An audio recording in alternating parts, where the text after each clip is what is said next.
Well, talking about a little bit about heaven and hell today, kind of in states of mind, but I had a little fun looking up heaven and hell kinds of jokes out there. There's a lot of them, especially about hell.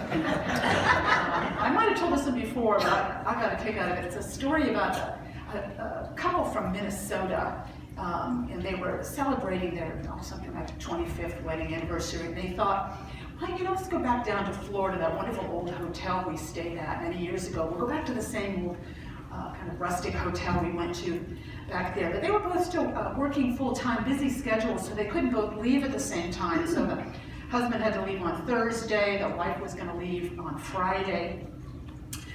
So he gets down there first, and after checking in, he goes into the computer room there off the lobby to send his wife an email.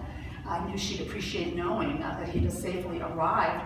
But so he sent something off that he made a little mistake, just one little letter wrong in that email, and it went to somebody else. And it happened to go to a widow in Houston, Texas. And she had just gotten back from a funeral for her beloved husband, who was a much-loved minister of a church there in Houston, and he passed from a heart attack. And she sat down at her computer, expecting to read through some wonderful messages of condolences and blessings for her, and she didn't get past the first email. She just collapsed. She shrieked and collapsed at the desk, and her son came running into the room and checked on her, and then looked at the screen, and here was the message that she had just read. To my loving wife, subject, I've arrived. Date January 7th, 2018. I know you're surprised to hear from me. They have computers here now. People can send emails to loved ones. I've just arrived and have been checked in. I see that everything has been prepared for your arrival tomorrow. Looking forward to seeing you then. Hope your journey is as uneventful as mine was. P.S. Sure is hot down here.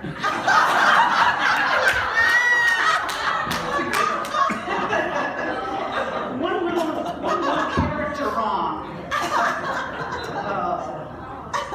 How we get to heaven or hell. I call that joke email from hell.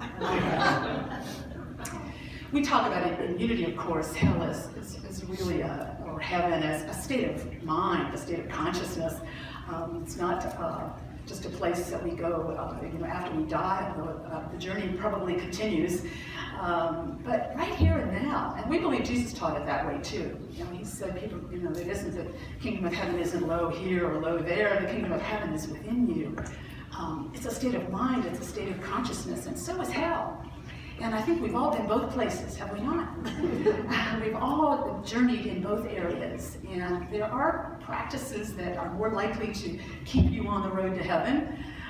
We try to talk about those a lot in church on Sundays. What are the practices, the ways of being, the intentions we can have in our hearts and minds, the choices we make that are going to keep us on the road to heaven instead of on the road to hell, to challenges and difficulties and sorrows. There's an old adage which has really never made sense to me about the road to hell being paved with good intentions. Have you heard that? But in fact, it's not at all true.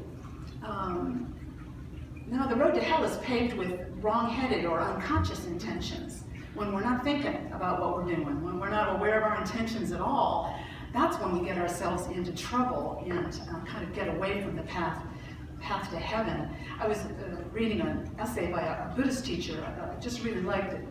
His title of his essay was The Road to Nirvana, which is just another word for heaven. The road to nirvana is paved with skillful intentions. And I find that a very helpful idea. Skillful intentions. What are skillful intentions?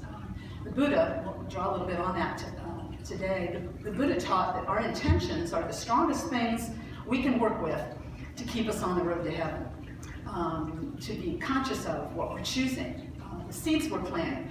In Christianity, Jesus taught a lot about seeds, planting good seeds to get a good crop. He used those kind of metaphors a lot.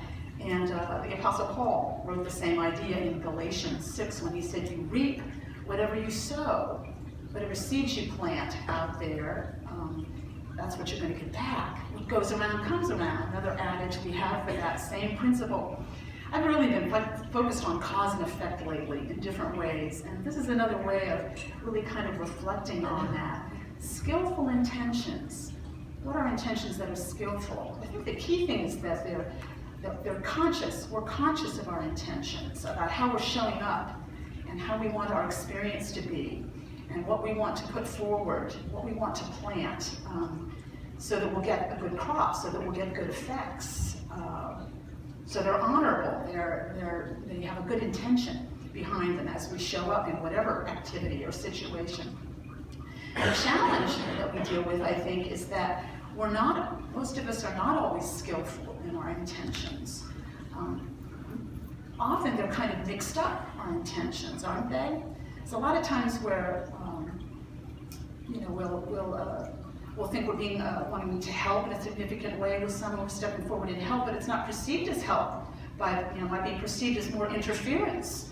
Maybe our ego got in the way a little bit there, or giving something and expecting something back for that. It's kind of a little bit of a mixed up intention. Is it a gift or a transaction that you're trying to get back some kind of recognition? Or would you agree we're sometimes a little mixed up in our intentions? We think they're all pure, but they're not all. Sometimes they're kind of mixed up. And a lot of that is because we're not conscious.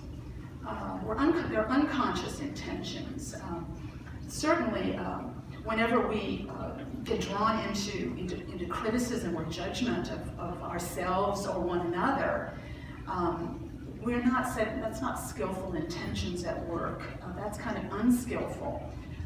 Because nothing flourishes under criticism, would you agree? Nothing improves under denigration or criticism. I was thinking about the people, I can't tell you how many people I've heard who said they can't sing.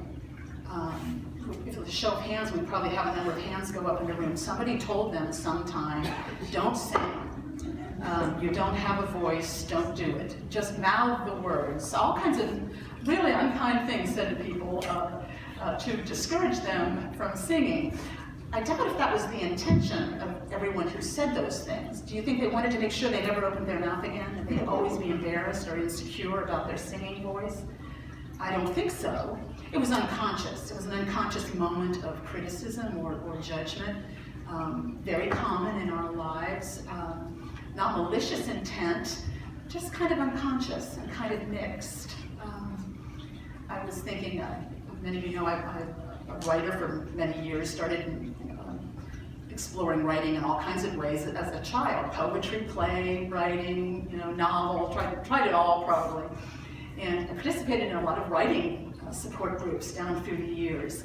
And sometimes you get into, start with one, and before too long you realize it's sort of an unsupport group. Because it's going to revolve around a lot of critiquing of each other's writing. And if the teacher doesn't handle that real carefully, it can become pretty unkind and critical, and sometimes even mean-spirited. And it can do real damage. Because as we are trying out new skills, especially when we're trying new things, writing, music, art, a careless remark to criticize or pass judgment can be deflating and discouraging. And that might not at all be the intention of the person saying it. They might not be conscious of that at all. We're not always even half conscious, I think, sometimes of what we're putting out there and how we want to interact with others in relationships, how we want to show up at our jobs, what are our intentions that we want to put out there, all kinds of different ways. Well, the Buddha said, and I think Jesus taught the same truth, that this is something we can become more conscious of. What are the seeds we're planting? What are we putting out there? What are the intentions we're showing up with? That's something we can manage, and that'll keep us on the road to heaven, to greater happiness and greater peace, and that'll prevent us from having regrets or causing more damage in our relationships or in our lives or in our work lives or wherever it is. The Buddha taught us basically two things to cultivate skillful intentions. Nourish the skillful roots, the roots that are going to grow good things, nourish the good ones, and dig up the unskillful ones. That's the two parts of the practice. Nourish the skillful roots, dig up the unskillful roots. It's kind of, the image is kind of like, like a road through, there's a lot of bramble and underbrush. You're kind of traveling along the road to heaven, want to move toward greater fulfillment and peace and happiness. But there's a lot of bramble and underbrush and invasive honeysuckle, like in our woods, and these kinds of things clogging the path. That's the unskillful roots that are blocking the way for the good stuff to grow. So we want to kind of dig some of that stuff out when we become aware of it. Consciousness is the key. And keep nourishing the good stuff, the good plants, the good seeds. And we all know, I think from experience, what brings good results in our lives, what brings good effects, what kind of intentions, when we show up in a certain way, when we show up with loving kindness, when we show up as peacemakers, when we show up with gratitude, when we start a day with gratefulness, doesn't that make the day go better? Doesn't it make us feel and perceive more and more to be grateful for when we plant those seeds? Nourish the good roots, dig up the unskillful ones. Prayer and meditation practice. We all know from experience, if you spend a little time in prayer or meditation, how that seems to plant good seeds for the day. It's skillful intention setting, and it brings good effects into our lives. So much of it is a matter of self-awareness, becoming conscious above all, learning to ask ourselves, what's our intention? Becoming conscious of what we want and what we don't want.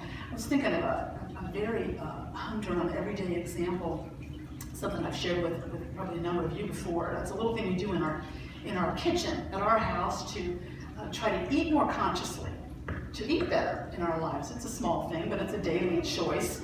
And it's a progressive thing. Over the years, I've tried to eat better and better, haven't you? We're always kind of reviewing and revising and making decisions. When I think of how I ate as a college student, it's like pizza and 19-cent macaroni and cheese. Do you remember those? And ramen, and if I was thinking really healthy, I'd throw in an egg. And that's top nutrition. Frozen dinners and, anything. We're very, very unconscious. And rarely gave it much, didn't set any intentions really. It was often a last minute thing, order pizza, pick up a sub, whatever. And thank God we're so healthy, usually in our 20s, we can get away with practically anything. Not so much at my age now, but the guidance comes to do better and better. Our health relies on it, the health of our loved ones. We want to make better choices in how we take care of our bodies and our minds. It all kind of overlaps. So we have a thing in our kitchen called an approved recipe list. I recommend it. I recommend it to others. And it's for those times when you suffer a failure of imagination and you just can't think of anything to have for dinner. Anyone ever have moments like those? It's a common experience. And when you have that failure of imagination, which I might just also call a failure of consciousness, you're just not conscious. You can't remember the good things that are in your arsenal that you can easily put together. So you scan that approved recipe list, and there are easy things, and there are some that take a little more time, and the recipes are probably behind it in the stack there. But very quickly, as you look down the list, you become conscious of, we could do this, we could make that. Yeah, let's do that. And you make a better, conscious choice of how you're going to nourish yourself that day. And if without that prod to consciousness, it's very easy to fall back on old habits and patterns, isn't it? Something easy, something like in my 20s, something like something in a box or a can or something from a fast food restaurant. It's a matter of becoming conscious and reminding ourselves to pay attention, to be conscious. I think it's that same thing in every area of our lives. It's to become conscious is the key. To ask ourselves questions about how do we want this to go? How do I want to show up? What kind of choices do I want to make in this situation? How do we dig up the unskillful roots? We're talking about nourishing the good choices by consciousness, by good daily practices. How do we dig up the unskillful roots to get rid of some of that bramble, that clogging underbrush, the old habits and things that need to be cleared away? The Buddha recommends a very, very basic step-by-step process. If you're heading into any activity or behavior or day, if there's something you're going to step out, he says you ask yourself a question going in, is this going to lead to harm for myself or others? If it's going to lead to harm, you don't do it. If it looks harmless, you go ahead and act. Then in the process of acting, you ask, are there any unexpected bad consequences arising? If there aren't, you proceed further. If there are, you stop. And the reflection continues, even after you complete whatever the activity is. You gauge short-term results. You ask, am I getting all good effects here, or are there some that were unexpected that I don't like? And at any point along the way, you can say, this isn't feeling right, and you can change. And that's the great power that we have in our lives by virtue of that divine mind in us. We can get a new idea and change our minds and learn from our mistakes and make a new choice. Be transformed by the renewal of your mind. A wonderful ancient scripture that just comes back to mind again and again. Be transformed by getting a new idea in your mind. And tremendous transformation becomes possible if we can be open to that, and especially if we can be open to taking note of our own mistakes. And that can be hard to do. Especially sometimes after you've got a lot of time invested in something, or you've been doing something the same way, in a certain way, and our ego can get in there, we'll dig our little heels in, and we won't want to admit this hasn't been working, this doesn't feel right. And yet it's so liberating and so powerful when we're able to do that. That was interesting. I was doing some reading. Buddha taught an idea of what I would call a kind of useful shame.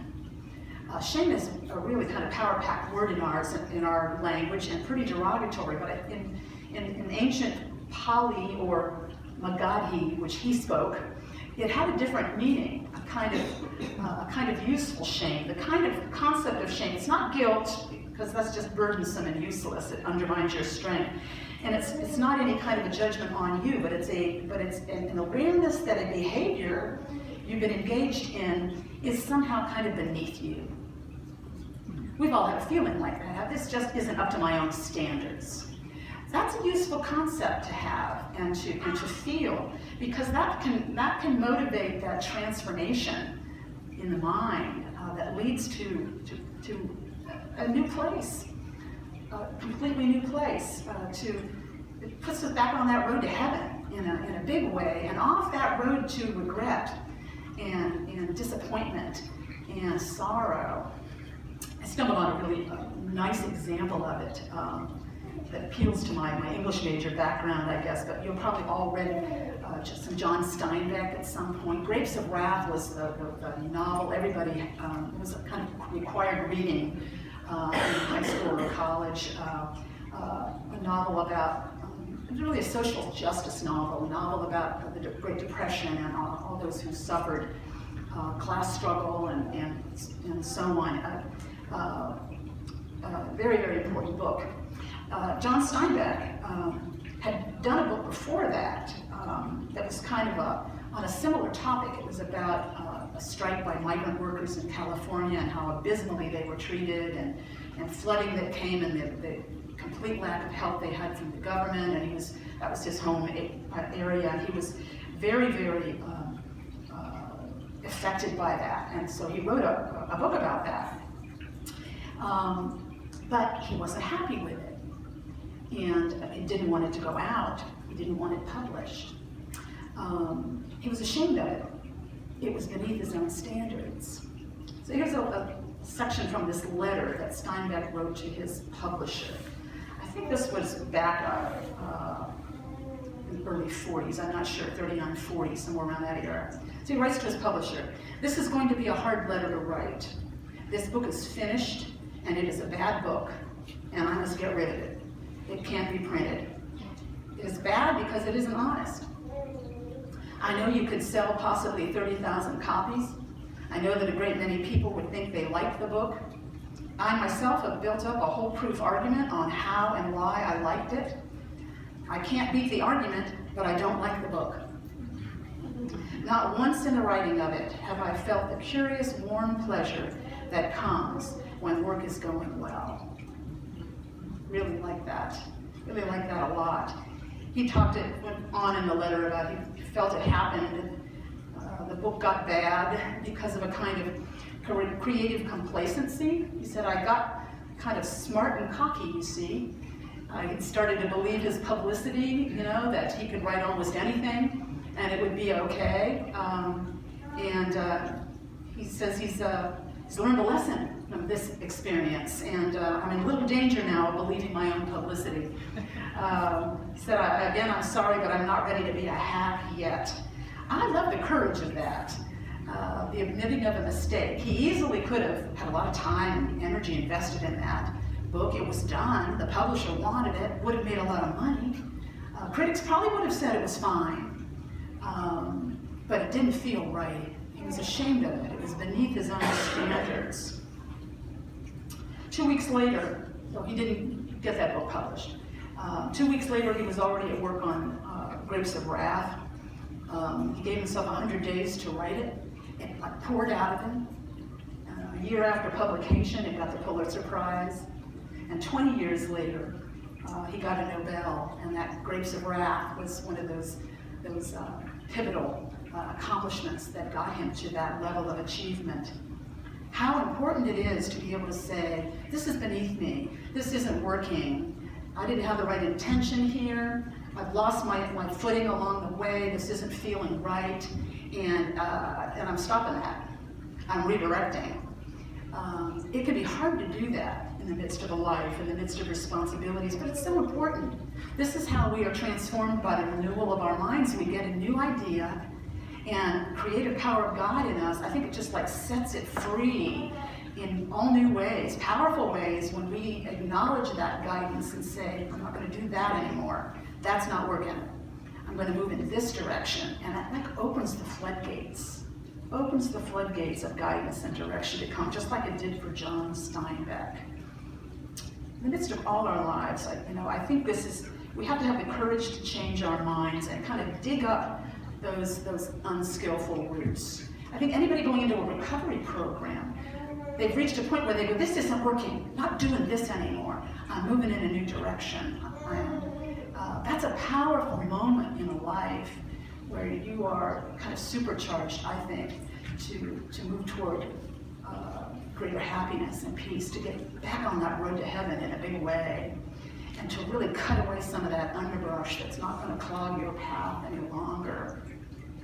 That's the process, I think, of an evolving soul, that we all are. Setting skillful intentions, paying attention to our choices, catching ourselves when it looks like our aims haven't been high enough, or that the choices we've made aren't good enough, and catching ourselves and redirecting, changing our minds. That's how we stay on the road to heaven, I think, day by day, and move steadily toward greater peace and fulfillment and happiness. And I see that happening for all of us as we move forward. I set skillful intentions.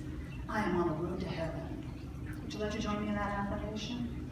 I set skillful intentions. I am on the road to heaven. Let's take that into prayer for a moment. Affirm that within each one of us in our own way, in the circumstances we are working with in our own lives. We are guided to make wise choices, to set skillful intentions, and to plant good seeds. We reap a rich harvest. We experience wonderful effects and blessings as a result of our efforts. We see ourselves moving every day toward greater happiness and peace for ourselves, for our loved ones, for our communities, for our world. And we are grateful to the power and presence within us that makes it possible. So it is. Amen.